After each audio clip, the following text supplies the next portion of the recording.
Pernah nggak sih lo dengar orang bilang Islam itu intoleran? Coba tahan dulu ya, jempol lo sebelum scroll. Karena yang mau gua bahas ini bisa jadi ngebuka cara lo ngelihat toleransi sebenarnya dalam Islam. Gua tahu makin kesini kita hidup di tengah masyarakat yang makin beragam. Apalagi buat kita yang udah kepala tiga ke atas, tanggung jawab makin banyak. Jadi suami, jadi ayah, jadi contoh di lingkungan.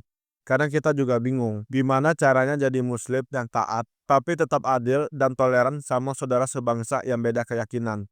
Gini bro, Islam itu agama yang sangat jelas ngajarin toleransi. Dalam Al-Quran, surah Al-Kafirun ayat 6, Allah bilang, untukmu agamamu dan untukku agamaku.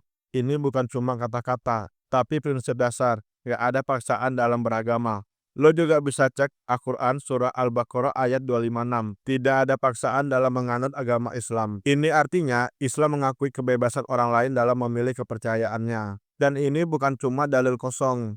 Dalam sejarah Islam, waktu Rasulullah tinggal di Madinah, beliau hidup berdampingan dengan Yahudi dan Nasrani. Mereka beribadah, Rasulullah nggak ganggu. Bahkan Rasulullah buat piagam Madinah, semacam perjanjian sosial yang menjamin kebebasan beragama. Bayangin, lebih dari 1400 tahun yang lalu, konsep toleransi udah ada.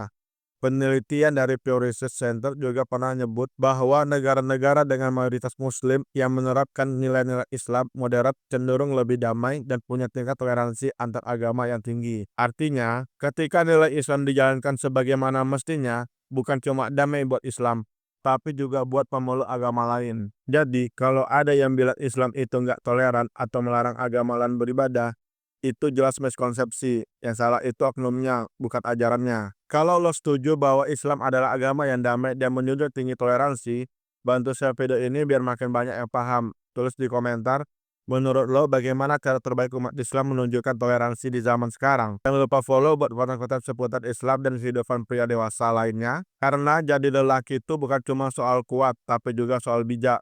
Tunjukkan toleransi kita dalam hal perilaku, karena mereka nggak baca Quran dan tidak melihat sholat kita. Yang mereka lihat adalah akhlak kita.